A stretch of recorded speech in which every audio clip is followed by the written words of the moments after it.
ഈ പീഡനം അനുഭവിച്ചു എന്ന് വ്യാജ പരാതി കൊടുത്ത പെൺകുട്ടി ലൈവിൽ വന്നിട്ട് പറയുകയാണ്, രാഹുലേട്ടനെ മിസ് ചെയ്യുന്നു, രാഹുലേട്ടൻ എന്നെ അത്രമാത്രം കെയർ ചെയ്തിരുന്നു, സ്നേഹിച്ചിരുന്നു. അവിടെ രാഹുൽ വളരെ വിദഗ്ധമായിട്ട് വിദേശ രാജ്യത്തേക്ക് പോവുകയും അറസ്റ്റിന് നിന്നു കൊടുക്കാതെ ആ ഒരു നടപടിക്ക് ഞങ്ങളവിടെ പടക്കം പൊട്ടിച്ച് ആഘോഷിക്കുകയും ചെയ്തു. എത്രയെത്ര പുരുഷന്മാരാണ് ഇവിടെ മരിക്കുന്നത്.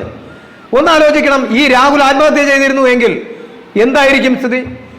ഇന്ന് ഈ പാപം ഈ പെൺകുട്ടിയും ഈ പെൺകുട്ടിയുടെ വീട്ടുകാരും എവിടെ കൊണ്ടുവയ്ക്കുമായിരുന്നു? ഈ പെൺകുട്ടിയുടെ വീട്ടുകാരെ ജയിലിലാക്കുവാൻ വേണ്ടിയിട്ട് മറ്റു നടപടികൾ, കേസ് ഏത് രീതിയിലാണോ വകുപ്പുകൾ ചേർത്ത് കേസെടുക്കുവാൻ പറ്റും ആ രീതിയിൽ ഓൾ കേരള മെൻസ് അസോസിയേഷൻ നടപടികൾ ഉണ്ടാകും. അത് ശക്തമായിരിക്കും. ഏറെ കോളിളക്കം സൃഷ്ടിച്ച പന്തീരങ്കാവ് ഗാർഹിക പീഡന കേസ്, ആ വിഷയവുമായിട്ട് ഓൾ കേരള മെൻസ് അസോസിയേഷന്റെ നിലപാട് വളരെ കറക്റ്റായിരുന്നു എന്നുള്ളതാണ് ഇന്നലെ ഗാർഹിക പീഡനം, സ്ത്രീധന പീഡനമൊക്കെ ആരോപിച്ചിരുന്ന പെൺകുട്ടി ലൈവിൽ വന്ന് പറഞ്ഞത്. രാഹുൽ എന്ന് പറയുന്ന ചെറുപ്പക്കാരൻ വിവാഹം കഴിഞ്ഞ് 7ാം നാൾ ആ പെൺകുട്ടിയെ, യുവതിയെ വളരെ മൃഗീയമായിട്ട് കൊല്ലാൻ ശ്രമിക്കുകയും സ്ത്രീധനം ചോദിച്ച് സ്ത്രീധനം എന്ന് പറഞ്ഞാൽ സ്വർണം ചോദിച്ച് പീഡിപ്പിച്ചു, ചാർജറിന്റെ കേബിൾ ഉപയോഗിച്ച് അവളുടെ കഴുത്ത് വരിഞ്ഞു മുറുക്കി കൊല്ലാൻ ശ്രമിച്ചു. അങ്ങനെയൊക്കെയുള്ള വലിയൊരു ആരോപണങ്ങളാണ് കേരള ജനതയെ മൊത്തം പിടിച്ച് ഉലച്ചത്. എല്ലാ മാധ്യമങ്ങളും അത് ഏറ്റെടുക്കുകയും കേരള ജനത മുഴുവൻ ഈ രാഹുൽ എന്ന് പറയുന്ന ചെറുപ്പക്കാരനെ വലിയൊരു നരാധമനായിട്ട് വിലയിരുത്തുകയും അവനിവിടുന്ന് രാഖി രാമായണം അന്യരാജ്യത്തേക്ക് പോകേണ്ട ഒരു അവസ്ഥയും ഉണ്ടായി എന്നുള്ളതാണ്. ഇതിൽ ഓൾ കേരള മെൻസ് അസോസിയേഷൻ നല്ല രീതിയിൽ പഠിച്ചു, ആ വിഷയത്തെക്കുറിച്ച് അന്വേഷിച്ചു, പന്തീരങ്കാവ് പോലീസ് സ്റ്റേഷനുമായിട്ട് ബന്ധപ്പെട്ടു.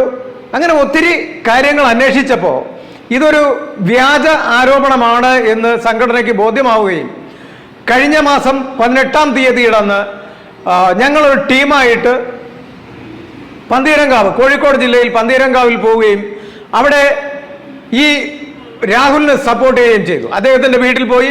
അദ്ദേഹത്തിൻ്റെ വീട്ടിൽ പോയപ്പോഴെന്ന് പറഞ്ഞാൽ അദ്ദേഹത്തിൻ്റെ അമ്മ, ഞങ്ങളവിടെ പോയി ഏകദേശം 1 മണിക്കൂറോളം ആകുന്ന ആ സമയത്ത് അമ്മ ബോധം കെട്ട് നിലത്ത് തലയടിച്ച് വീഴുന്ന ഒരു അവസ്ഥയുണ്ടായി. ഞങ്ങളൊക്കെയാണ്, ഞാൻ ഉൾപ്പെടെ താങ്ങിയെടുത്താണ് ഓട്ടോറിക്ഷയിലേക്ക് ഹോസ്പിറ്റലിലേക്ക് വിട്ടത്. അപ്പോൾ അവരുടെ മാനസിക അവസ്ഥ വളരെ മോശമായിരുന്നു. പക്ഷേ സമൂഹം മൊത്തം അവരെ കല്ലെറിഞ്ഞുകൊണ്ടിരിക്കുന്ന അവസ്ഥ. തീർച്ചയായിട്ടും സംഘടന ഇടപെട്ടു, കാര്യങ്ങൾ പഠിച്ചു. അവിടെ രാഹുൽ വളരെ വിദഗ്ധമായിട്ട് വിദേശ രാജ്യത്തേക്ക് പോവുകയും അറസ്റ്റിന് നിന്നു കൊടുക്കാതെ ആ ഒരു നടപടിക്ക് ഞങ്ങളവിടെ പടക്കം പൊട്ടിച്ച് ആഘോഷിക്കുകയും ചെയ്തു. അതെന്തുകൊണ്ട് ചെയ്തു? വളരെ വിമർശനങ്ങളുണ്ടായി. വലിയൊരു വിഭാഗം ജനങ്ങളും ഓൾ കേരള മെൻസ് അസോസിയേഷനെ വിമർശിക്കുകയുണ്ടായി. എന്നാൽ ഒത്തിരി ബഹുഭൂരിപക്ഷം പേര് സപ്പോർട്ട് ചെയ്യുകയും ചെയ്തു.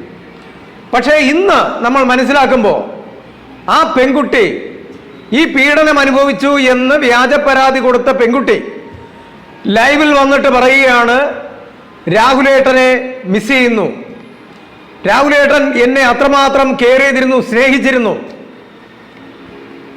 അദ്ദേഹം എല്ലാ രീതിയിലും ഈ പെൺകുട്ടിയോട് സ്നേഹത്തോട് കൂടിയിട്ടാണ് ഇടപെട്ടിരുന്നത്. വിവാഹ സമയത്ത് വസ്ത്രമായാലും സ്വർണമായാലും എല്ലാം രാഹുലാണ് ചെലവ് വഹിച്ചത്. എൻ്റെ വീട്ടുകാരല്ല അതൊന്നും തന്നത്. സ്ത്രീധനം ചോദിച്ചിട്ടില്ല. സ്ത്രീധനം കൊണ്ടിട്ടത് ഈ പെൺകുട്ടിയുടെ അച്ഛനും അഡ്വക്കേറ്റും കൂടിയിട്ടാണ്, കേസിന് ബലത്തിന് വേണ്ടിയിട്ടാണ് എന്നാണ് പറഞ്ഞത്. ഒന്ന് മനസ്സിലാക്കണം, എത്രയോ പുരുഷന്മാരിന്ന് ജയിലിൽ കിടക്കുന്നത്. രാഹുലും ജയിലിൽ പോകേണ്ടതായിരുന്നു നാട്ടിലുണ്ടായിരുന്നുവെങ്കിൽ. എത്ര പുരുഷന്മാരാണ് ഇതുപോലെ സ്ത്രീധനം ചോദിച്ചു എന്ന് പറഞ്ഞിട്ട് പെൺകുട്ടികളെ, ഭാര്യയായിട്ട് അല്ലെങ്കിൽ കാമുകിയായിക്കോട്ടെ, ഏതൊരു സ്ത്രീയെയും മർദ്ദിച്ചു, കൊല്ലാൻ ശ്രമിച്ചു എന്നൊക്കെ പറഞ്ഞിട്ട് ആരോപണങ്ങൾ ഉന്നയിക്കുമ്പോൾ എത്ര യുവാക്കളാണ് അവരുടെ ജീവിതം ഹോമിക്കപ്പെടുന്നത്. അവരെത്ര പേരാണ് ജയിലിൽ കിടക്കുന്നത്. ഇത് നമ്മൾ ഓരോ പുരുഷന്മാരും, ഓരോ മലയാളികളും, ഓരോ ഇന്ത്യക്കാരും മനസ്സിലാക്കണം. ഒരിക്കലും ഇങ്ങനെ പറയാൻ പാടില്ല. ഇന്ത്യയിലെ നിയമങ്ങൾ എന്ന് പറയുന്നത് സ്ത്രീകൾക്ക് അനുകൂലമായിട്ട് മാത്രമാണ്. ആ നിയമങ്ങൾ ദുരുപയോഗം ചെയ്യുന്ന ഒരവസ്ഥയാണെന്ന് കേരളത്തിൽ കാണുന്നത്. കേരളത്തിലെ സ്ത്രീകൾക്ക് അറിവ് കൂടിപ്പോയി. സാക്ഷരതയിൽ ഒന്നാമതാണ് നമ്മുടെ കേരളം. അതുകൊണ്ട് എന്താണ് സംഭവിച്ചത്? ഏതൊരു നിയമത്തെയും ദുരുപയോഗം ചെയ്ത് പുരുഷന്മാരെ ജയിലിലടയ്ക്കുവാൻ വേണ്ടി വ്യാജ പരാതികൾ കൊടുക്കുന്നതാണ് നമ്മൾ കണ്ടുവരുന്നത്. ഒന്ന് ആലോചിച്ച് നോക്കണം.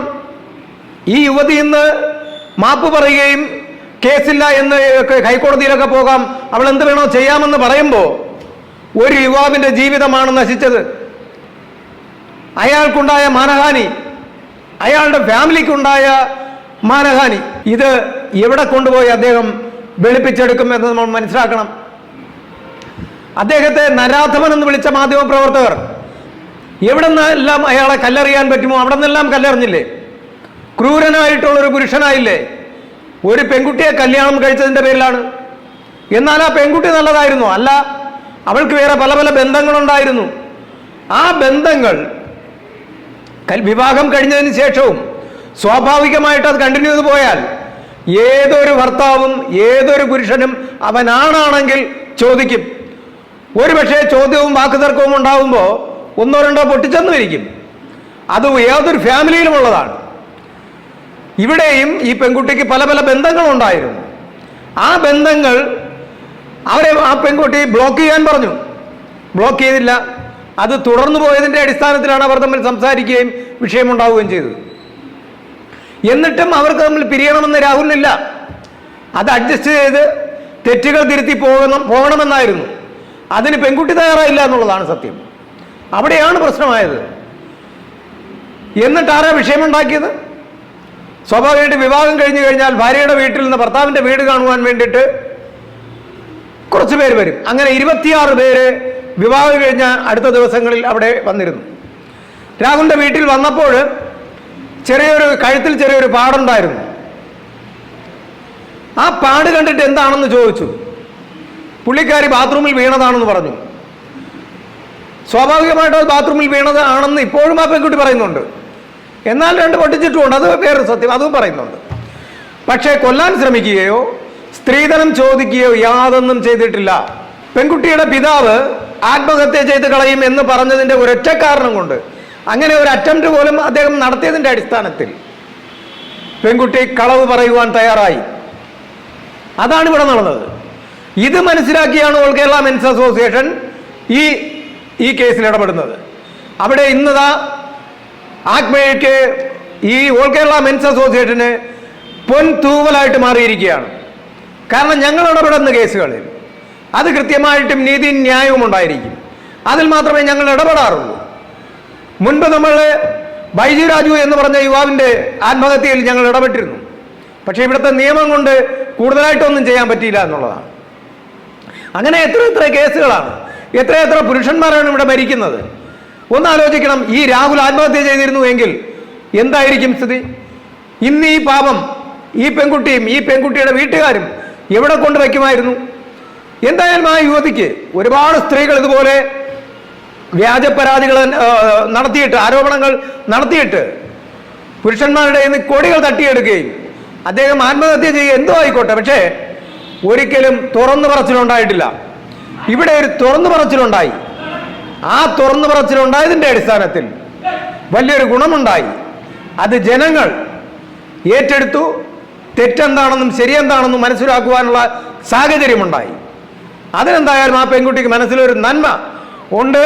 അതിൽ നല്ലൊരു ഭാഗവും ഞങ്ങൾ കാണുന്നു. പക്ഷേ തീർച്ചയായിട്ടും ഈ പെൺകുട്ടിയുടെ വീട്ടുകാരെ ജയിലിലാക്കുവാൻ വേണ്ടിയിട്ട് മറ്റു നടപടികൾ, കേസ് ഏത് രീതിയിലാണോ വകുപ്പുകൾ ചേർത്ത് കേസെടുക്കുവാൻ പറ്റും ആ രീതിയിൽ ഓൾ കേരള മെൻസ് അസോസിയേഷൻ നടപടികൾ ഉണ്ടാകും. അത് ശക്തമായിരിക്കും. നന്ദി, നമസ്കാരം.